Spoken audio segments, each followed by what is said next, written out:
This episode is sponsored by Podcast Cola. What is it? What are your money traumas? Where are they coming from, and how to really conquer them? So that would be my quick tip, my quick take. Thank you for the quick take, because that is definitely one of the things that a lot of people don't do. Welcome everybody back to another exciting show, the About That Water podcast, where we help the sandwich generation build strong financial habits so that they can talk about money, spend money, and enjoy their money. I have somebody who has been doing amazing things around the world, in and out of the public service, and actually doing a lot of cool things on the religious side. So this is actually going to be a cool episode. But he's also an author of Taming Your Money Monster and From Monk to Money Manager. I'm gonna get that right. But also, Doug, how you doing today? I'm doing great, Anthony. How are you feeling? How's your heart? My heart, it was actually, I feel good in my heart today. Feeling good. Good. Yeah. So one of the things that I really wanted to have you on is because I never had a monk on the show before. And can you just kind of talk about that process? Yeah. Well, I mean, so I'm not a monk currently, but I was a monk for 20 years. I was in a Benedictine order in Santa Fe, New Mexico. And not everybody can become a monk. Obviously, you need to be single and you need to be, free from a lot of worldly attachments. If you want to, you got to let some things go if that's the lifestyle you choose. And then there's sort of an application process essentially that takes several years. You tend to have different stages of your monastic life. There's a novitiate. There's things called postulancy, novitiate, and then final vows. There's stages to it to become a fully professed monk, and that usually takes anywhere from 3 to 7 years, depending on the community. But I joined when I was 22, right out of college. I first went to the Marine Corps and I went to officer candidate school, and I graduated top of my class there, and then had a bit of a spiritual awakening and realized that some unresolved anger issues and high explosives were a bad combination. And maybe I didn't want to make killing people for a living my career choice. So I went looking for something else that would give me the same kind of structure and discipline I loved about the Marines and the community, the esprit de corps, all the positive sides without maybe so much of the killing. So Sure, I understand. And turned out to be a wise decision because the Iraq and Afghanistan war popped up shortly after that. So I would have inevitably been in those conflicts, which I'm glad to have avoided. And I'm sorry for everybody who suffered through those. But then, so 20 years as a monk. And then about 3 years into I kind of joined the monastery for a number of reasons. But, one was to annoy my parents because they were, kind of very materialistic and, living kind of back in the 80s and 90s sort of yuppie lifestyle that I was rebelling against. My brothers and we all took a vow of poverty in different ways. I became a monk. I have a twin brother who became a homesteader in upstate Vermont, and an older brother who ran off to join a grunge band in Seattle. So we all kind of pushed away from the materialistic world in different ways, and partly rebellion and partly looking for some real spiritual roots, looking for some meaning in our lives. But I also wanted to avoid the world of money and materialism. I really hated money and hated the whole system, and it was very unhealthy in many ways. But to my shock and ironic twist of fate, the monastery went bankrupt about 3 years after I got there, and somebody had to figure that mess out. And it turned out we all hated dealing with money. We all had big money issues. And if everybody in your household or your family or your community or whatever it is, your church, your school, your business, if you all hate dealing with it, it's just not going to go well. This is something that you cannot escape, even in a monastery, which I found out to my shock and surprise. And so I started digging in and started reading all the books I could in finance, and eventually developed some skills. And it's a much longer story. I go into it in my first book, From Monk to Money Manager. The subtitle is A Former Monk's Financial Guide to Becoming a Little Bit Wealthy and Why That's Okay. And then my new book, as you mentioned, is Taming Your Money Monster, which is a really deep dive psychological insight book. But I eventually realized that monastic life and I were no longer suited for each other, and I wasn't growing spiritually. So I took the skills I learned in the monastery out to the world and realized that money could really be a powerful tool for love and service to a suffering world when you use it properly. And that was really the gift I thought I had to bring out into the world. And cloistered monastic life wasn't really the place for that anymore. So I became an investment advisor. I was a partner at a firm called Longview Asset Management here in Santa Fe, where I co-managed about $250 million in assets. And then I I retired from that about a year ago to write this new book, do podcast speaking and public speaking and coaching and all the fun things I get to do now with my life. And so there's so many things out there. And one of the things that comes up a lot is our money traumas. Mm-hmm.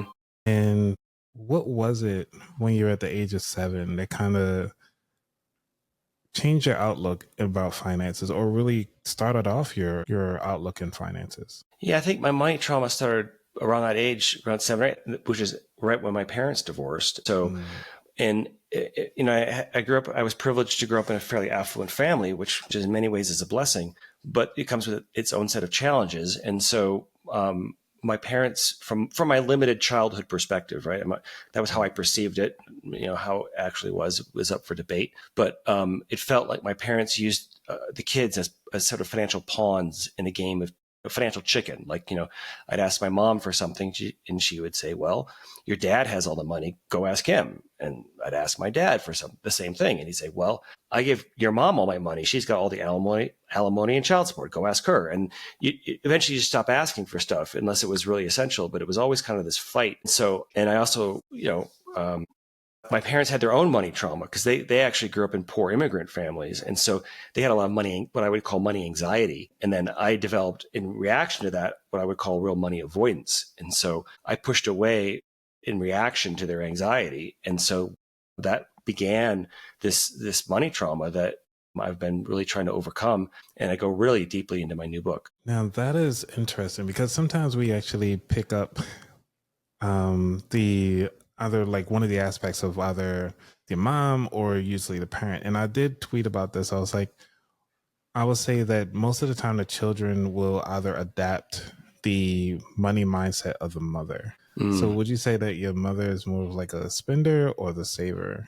Well, she was more of this. Well, she was a certified financial planner, and I would say she was more of the saver, I would say, in the family, but still enjoyed, the material, the good things in life. So there was definitely that. And my dad was definitely more of the spender. He was kind of his nickname, my dad's nickname behind his back was the big noise, like, cause he always had to make a big presence whenever he entered a room. And he often used money as part of that. Like, he was what I would call he was an Enneagram type 3, which we can talk about, but his money monster was what I call the blinger. The person who works hard, to make a good living, makes good money, but maybe isn't the best saver because all their money is going to the bling, to the fancy car, the nice house, the vacations. They want to impress people with their status symbols, essentially. And so he was definitely a little more on the less of a saver on that side. Yeah. While we're on the topic, can you talk a little bit more about the different levels of that? And then we can go back to like your family dynamic. Yeah. I mean, are you referring to the different types of the Enneagram? Is that what you're referring to? Well, I mean, the Enneagram is a very complicated system, and we can only just scratch the surface here. But essentially what the Enneagram is it's a personality typology system that we've now been able to ground. What I'm really excited about, it's an ancient system. It goes back, quite a ways, but it really didn't get developed into its modern form until around 1950 by two gentlemen named Claudio Naranjo and Oscar Chazo. But the important part of there is that I think what I've been able to do in my new book, Taming Your Money Monster, is ground it in childhood developmental psychology and the latest research in neurobiology. So it's not, some people think can be a little woo-woo, but I've really tried to explain the why it works. And to give you a little taste of it, it sort of works like this. You've got, your personality has lots of components to it, right?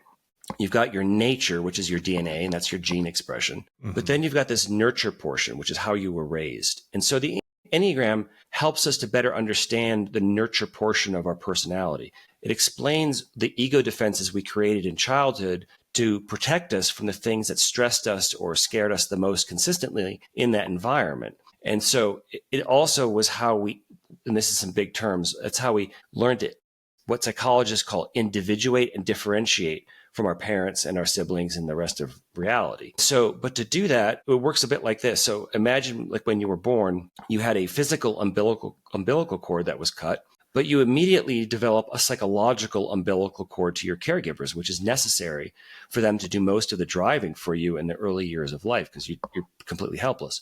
But there's that egoic codependency that develops, and that has to be severed.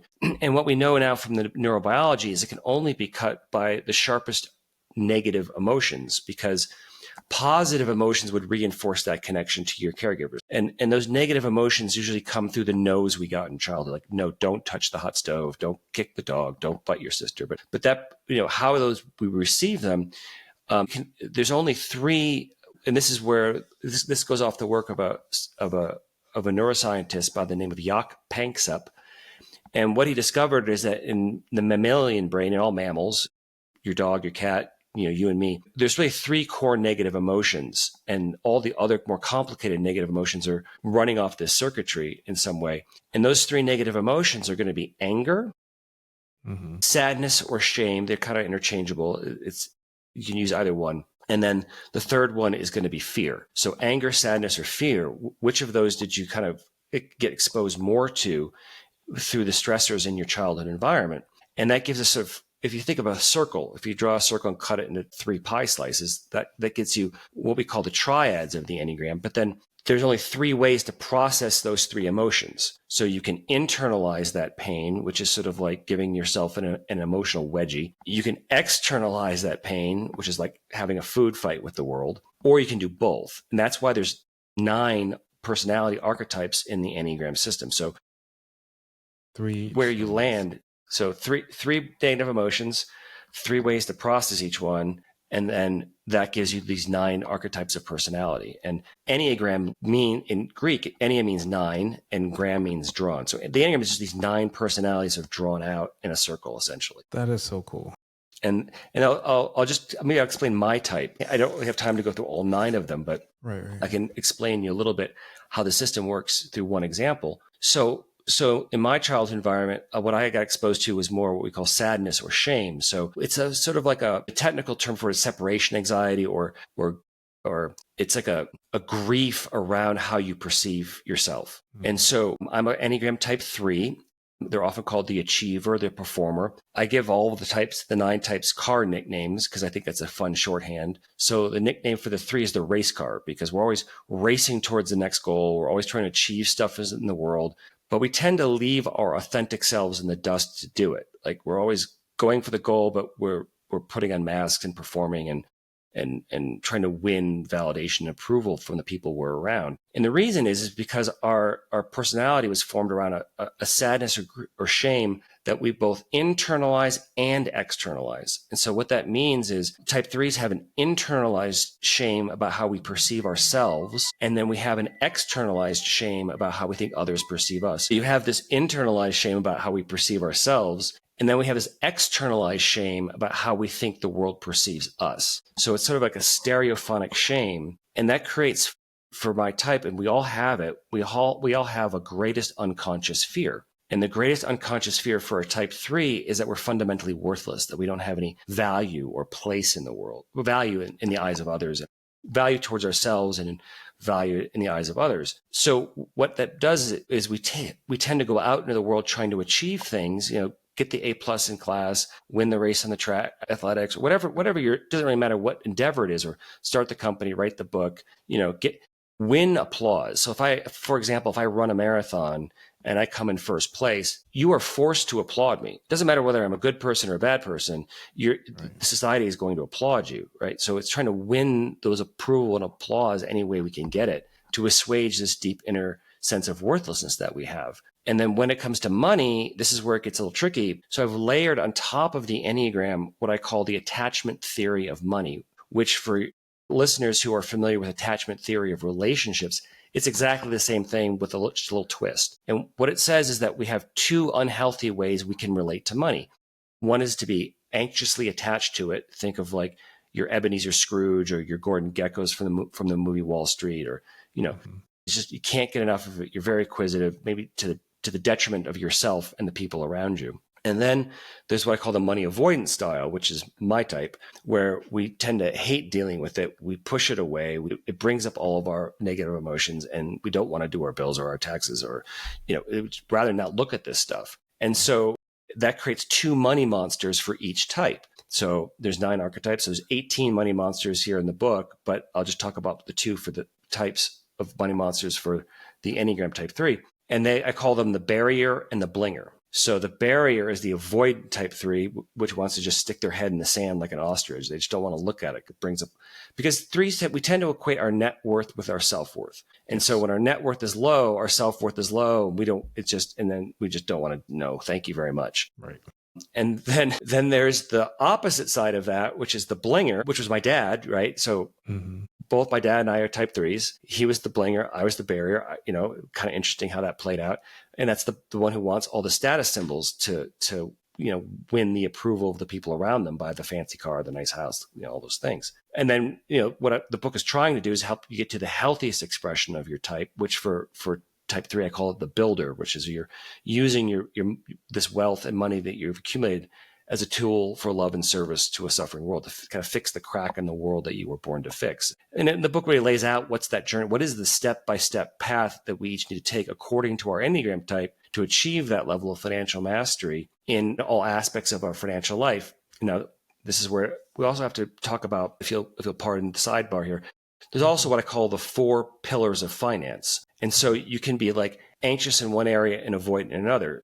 For example, so the 4 pillars of finance are going to be earning. That's your first step on your journey. The second pillar is going to be saving, pretty obvious. The third pillar is going to be investing. And then the fourth pillar is giving. So earning, saving, investing, and giving are sort of the 4 pillars of your financial life. And most of us aren't purely anxious or avoidant in all areas. We might be an anxious earner, but an avoidant saver. Or it might be an anxious saver, but an avoidant investor. We might be a great investor, but we never give back to anybody. It's just for me, it's selfish. So how are you using this wealth as a tool to make the world a better place? And so again, going through all the 9 types in the book, it's like, what is your path to overcoming your money trauma, identifying your trauma, overcoming your trauma, and then building a robust financial life in all 4 pillars? Wow.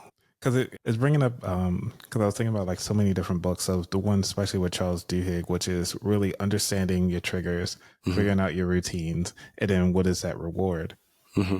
It's like everything coming back to 3s. Like, I really love this thing because from a numerologist, I'm not a numerologist, but I do enjoy understanding how things come in 3s a lot. I think Tesla said that was a 3, like 7 and something else, 5 or something like that, was like the common numbers of the universe. And I thought that was actually pretty cool. And here we are talking about it again, which is actually awesome. But if you want to get in numerology, there's a whole thing on the Enneagram and numerology. It gets really interesting when you get in, there's all these patterns that pop out numerologically if you're curious about that, but that's too much to cover here. Yes, I would definitely be, I'm open to learning about different books about it because, if we can look at the patterns in life and how we actually operate and really, and I think once we understand the patterns, that helps us understand the triggers, then we can start looking at our routines to start figuring out those triggers on why are we avoiding a saver or why are we avoiding giving to other people.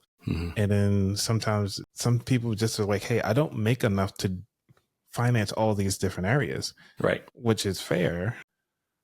And plus with the sandwich generation, which is my audience, their money is already tied up with the kids and also dealing with their parents. So how do they find time for themselves? That's a hard question. Yeah. Yes. And so it takes a lot of discipline is the simple answer. And priority setting, like, I'm not saying it's easy, and I'm a little bit in that sandwich generation myself, on the edge of it, but like a lot of it, the first rule of finance is pay yourself first, right? You got to take care of you before you're ready to take care of other people. And that can be really hard, make some very hard decisions, with the people that you love. You never want to leave them hanging, but you also can't, decimate your own financial future, martyring yourself for others. So there's no simple solution to that question. Otherwise you wouldn't have a podcast dedicated entirely to it.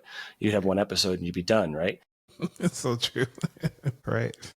So a lot of it is going to be discipline and priority setting, to put it simply. But if you want to get into more specifics, we can. I mean, let's go for it, because I want the person that's listening to this to actually have something to walk away with, like a proud sense of like, hey, I can actually do this today. Yeah. Well, I mean, again, I've got, this is a shameless self plug, but I would say go pick up my books. That everything you need is in there.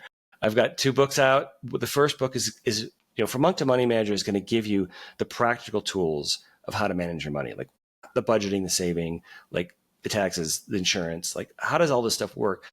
I would say maybe the simplest thing you need to know is and I assume your audience is probably fairly at least proficient in this, which is basic financial literacy. Like, you need to be listening to podcasts like this. You need to be reading books. You need to make sure you understand the language of finance, because it's a foreign language, and you need to teach it to your kids. Like, that was the biggest frustration for me, was that, my mom was a CPA, my dad was a CEO of a chemical company, and What? and talking about money was a taboo subject. It was easier for my parents to talk about sex than money. And I think that's true for many people. It's like, what I would say, one takeaway is start having good conversations with your partner, and then with your kids and with your parents about money. Like, have open and transparent communication. If you can start there, other avenues will begin to open up, and things will become a little less, at least you need to get people on the same page and understand where things are really at. And that means understanding where you're at with your finances. You got to have your house in order.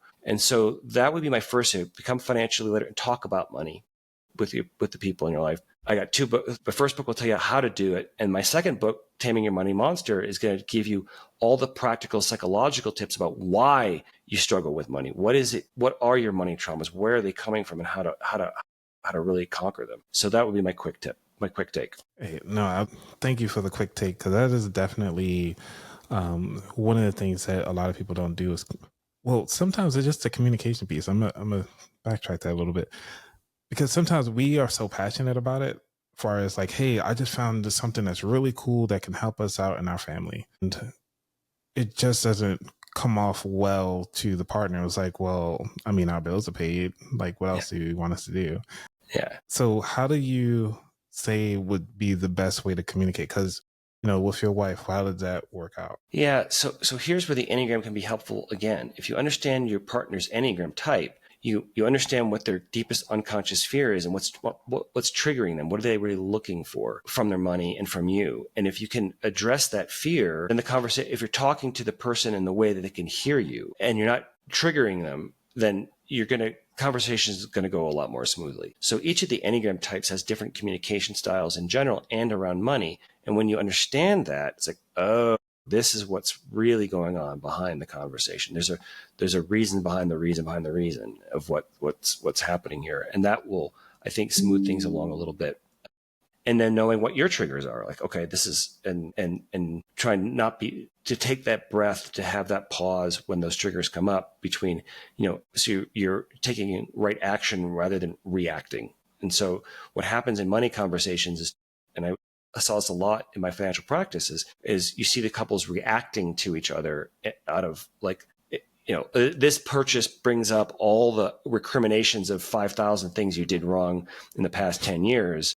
And suddenly we're talking about that vacation to Tahiti that happened in 15, rather than the budget on the table, right? Or the thing that really, so it's really getting the conversation focused and letting go of the recriminations in the past. And a lot of it required, well, I would say, I would give you 3 things that would be helpful in general, not going into the specifics of Enneagram types. Is first, you need compassion. You need compassion for yourself, and you need compassion for the other person. And then you need contemplation. You need time to be thinking deeply about what's really going on in the situation. And then you need to come together in right action. So there's contemplation, compassion, action. How do you bring those 3 tools together to really move the conversation forward into a healthy space? So what tools that you currently use to kind of manage your finances? Is it like paper and pen, Excel? Because I'm still a spreadsheet kind of guy. I'm a Quicken guy. I've always used it. It's not my favorite, but the problem with software is once you start using one, it's very hard to switch over. So it's not that I'm not trying to plug that one but it does work for me, and it seems to get the job done. Well, they might not be sponsoring now, but we give a shout out. If y'all listening, if Quicken wants a sponsor, I'm happy to sign an endorsement deal. Reach out. I'll do it. I'll tell everybody how amazing you are. But it is, it's a very popular tool, and it's got everything in it that you need. I could give them some pointers on how to improve some of their windows, but that's okay. They're getting there. Yeah. But I mean, they're working. Because one of the things that a lot of us is that we know how to make the money, we can spend the money. But what is it in your life that you have felt was the biggest impact to you?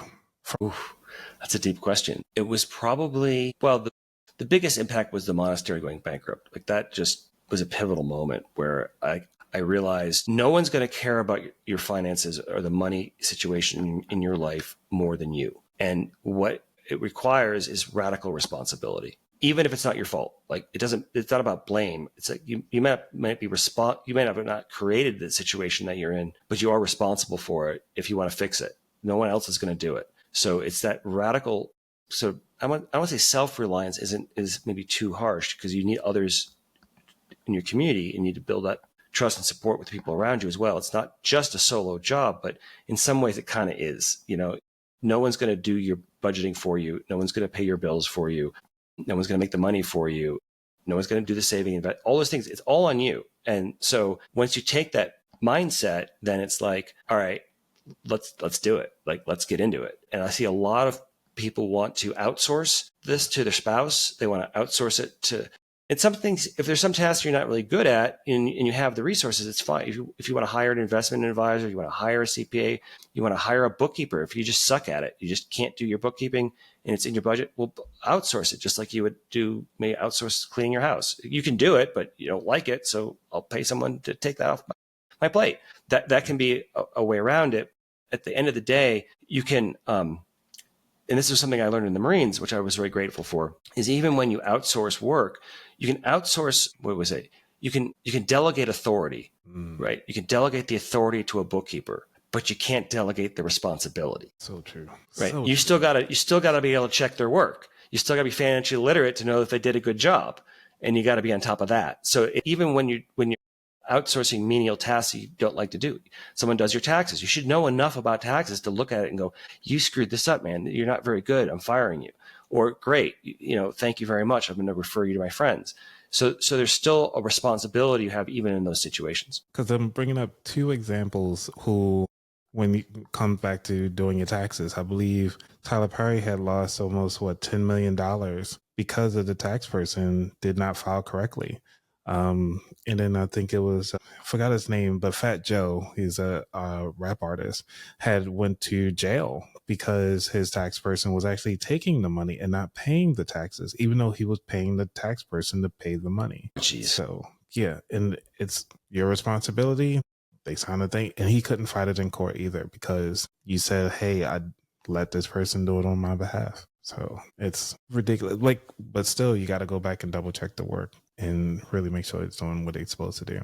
So being selfish, which is, I think it's fair to say, to be selfish in your financial earnings and your financial life. But what is that? How do you actually spread that out to your families? When when you had your children, did you instill in them like, hey, when you get your first allowance, you're going to put your money inside this particular jar or this envelope or this bank account like that? Or how did you do it? Well, I wouldn't be the best person to ask. I don't have children of my own. I was married for a while and had a stepson who I adore. But so that wasn't really, as a step parent, I had some limited ability to influence that situation. But I was a high school and teacher for 20 years. I taught economics and personal finance to kids. And really, I think the number one thing with your kids is make sure they're as financially literate as they are. Just like want them to be able to read books, like they should be able to understand. It's giving them some basic skills. So allowances are a great way to start. You start there. This would be my tip, is like instill in the allowance the same kind of structure you want them to have as an adult. So, okay, you've got a $10 allowance, 15% goes to savings right off the top. We're going to put that into a savings account for you or an investment account for you, whatever that is. I think for kids, yeah. I would say, and then help them build up an emergency savings, right? Teach them what that looks like. Even for them, it might be small. Okay. When you get to $50 or $100, now you've got an emergency, depending on their age, right? And you can go up to college, get whatever is age appropriate. Make sure they have an emergency savings first. And then beyond that, make sure they're investing the rest of it somewhere. Like that, the 15% first goes to the emergency. Now you've got that extra bit. Now we're buying you an index fund, right? And we're putting that into some long-term. Teach them how an index fund works. Okay, and that both of those are buckets you don't touch, and let them see how compound growth works. And say, if you can show a kid from the age of 5 to 15 the power of compound interest, and then suddenly now they can hopefully they don't do it to do something crazy like buy a car, but they might have money for college. They might have money for, or they might have money for if they could keep that going, they're all set for retirement by the time they're 35 or 40. So that would be my tip. Okay. And now, because we go to the parents' side of the house, but one of the things that I was thinking back in our conversation was, yes, the monastery I'm sorry, is it a monastery or? Mm-hmm. Yeah. Okay. So if the monastery went bankrupt, what did you do to kind of get them out of that? Was it like, did you like, hey, everybody, we're going to make some things, we're going to sell it right quick, or we're going to have a parade, or what was it? Well, that's the beauty of bankruptcy, is it wipes out the debts, most of them. So that was probably why we had to go through it, was we had more debt than we could service with our income. So the beauty of bankruptcy is it does give you a fresh start. And so wiping the slate clean was a godsend. It was very stressful to go through, and it was very painful, but thank God we have bankruptcy laws on our books, so people aren't stuck in indentured servitude for the rest of their lives. So getting that fresh start, and then rebuilding credit, rebuilding all the savings, emergency funds, and then making sure we've got that blank slate, we're doing it right from the ground up. And what systems did you put in place to make sure that they were able to not go into that same system again? Well, I took charge of all the finances. That's kind of what happened. You was like, no, this is my domain. I'm taking responsibility for it. You guys want to look over my shoulder anytime, feel free. And they never did. They didn't care. I'm like, it's open. The books are open, but we're not going down that road again. Okay. So did you make sure, because I'm not sure, can they invest? Do you put investments for them, or just mostly just strictly savings and give it? There are some investments. I mean, there's still retirement. We were a teaching order, so we were all working in private school. So there's some small retirement funds that needed to be managed. So yeah, there was some investing going on there as well. The only reason why I ask, because I'm not familiar with how that system works. I just knew that they do I just hear about a lot of giving to the community, and you don't hear about too many ways on how they make money. So so it was their teaching is how we supported ourselves. But and this was another money monster that came up in the community, was the giving side. It was this guilt around, if someone came to us in need, that we felt compelled to help, even if we didn't have the resources to do so. So some not all the debt was just like an overextension of generosity. It's like, if you're giving more than coming in, eventually things are going to fall apart. So there has to be some discernment about what's possible. So, but if somebody's a good giver, how do you help them? What is something that they can question themselves and say, you know what, you need to stop this. Yeah. You need to focus on self. Well, a lot of that goes back to your Enneagram types. There's one, and this was true for one of the key figures in the monastery. And I'm not trying to point blame or anything, but one of the archetypes is what's called the giver, or the helper, sometimes called the giver. And one of the things with this is called the type 2 on the Enneagram. They're adjacent to my type 3, and they're also in this shame triad, which is, so the type 2, the helper, has this externalized shame about how they think the world perceives them. And so that creates their greatest fear, that they're unlovable. So they're always trying to help others to win love and approval. And so what the type 2 needs to learn how to do but the problem is they give with strings attached. It's like, I'm going to give you help. I'm going to that there's that parable of the story. It's always better to teach a person to fish than to give them a fish every day. Yes. Well, the type 2 is the kind of person who would rather give someone a fish every day with a side of tartar sauce and a note that says, you're amazing, right? Because they want the constant flow of gratitude. They're not doing it purely altruistically. There's an unconscious pay to play scheme that's going on there. And that came in, that was a factor, not the only factor. There were many others that caused our community to go a little bit in the hole, is the sense of, I'm giving because I want the approval. I want the articulations. I want you to see how generous I am. And that's a spiritual trap, because it's not real generosity. It's conditional. It's like, I'll give, but they're feeding off that dopamine hit of other people's approval. They're not really giving. They are helpful, but so that's one archetype that people can fall into. And then how you overcome that, well, that's a whole, in the book I lay out a whole map for each of the types. What's your ego structure? It explains what your shadow structure is, what your enlightenment structure is, how do you overcome it. It's not a simple It's not a hard answer, but it's just more than we have time for in a podcast. Let's put it that way. That makes sense. Okay. But it's not easy to implement. Yeah. Yeah, I accept because my mom's actually one of those people who likes to help. Yeah. And I'm like, just say no. Or like, you don't have to physically be in their space for certain times. Like, just mail them the book or mail them the gift. They'll be fine. Like, they don't have to give everybody a gift. It's okay. And maybe the simple answer for your mom and for all type 2s is you got to find that love internally through your spiritual practice, whatever that is. You need to connect deeply with that source, God, the divine, whatever your understanding of God and the divine is. You need to feel that love inside yourself first, towards yourself, and then you don't need it from the outside world as much. And then you're more grounded and you're giving from a place of authenticity and freedom rather than from compulsion. I like that. So as we go into the third segment here, which is the futures, because you've been through the Marines, you did the tough stuff. You've been through some tough stuff from early childhood. And you even been through some tough stuff going through the monastery, and now challenging yourself to actually be a speaker, to be out there in the real world. What is next for you?